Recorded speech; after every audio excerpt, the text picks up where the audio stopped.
মানুষের বাচ্চা দেখে আমার আগে হিংসা হতো। মানুষরা তাদের বাচ্চাগুলোকে কত ভালোবাসে আর আদরে রাখে, কিন্তু আমি শাকচুন্নি বলে কেউ আমাকে ওভাবে ভালোবাসলো না।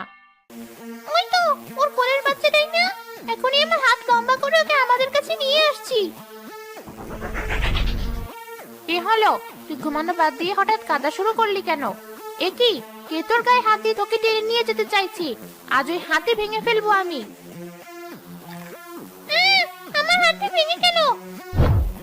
কে সাহস থাকলে আমার সামনে এসে লড়াই করো, এমন লুকিয়ে লুকিয়ে কেন লড়াই করতে চাইছো? এলাম তোর সামনে, ভেবেছিলাম শুধু বাচ্চাটাকে নিয়ে তোকে ছেড়ে দিব, কিন্তু তুই এত সহজে বাচ্চাটাকে ছাড়বি না বুঝেছি। তাই তোকে মেরে হলেও আজ বাচ্চাটাকে নেব আমরা। তিতি শাকচুন্নি, ধর কি ওকে। আচ্ছা ধরছি। তিতি শাকচুন্নি পেঁচি শাকচুন্নির দুই হাত ধরে রাখে, আর অন্য শাকচুন্নি তার কোল থেকে বাচ্চাটাকে ছিনিয়ে নেয়। পেঁচি শাকচুন্নি তিতি শাকচুন্নিকে ধাক্কা মেরে ফেলে দিয়ে অন্য শাকচুন্নির চুল টেনে ধরে তার কোল থেকে বাচ্চা নিয়ে পালায়।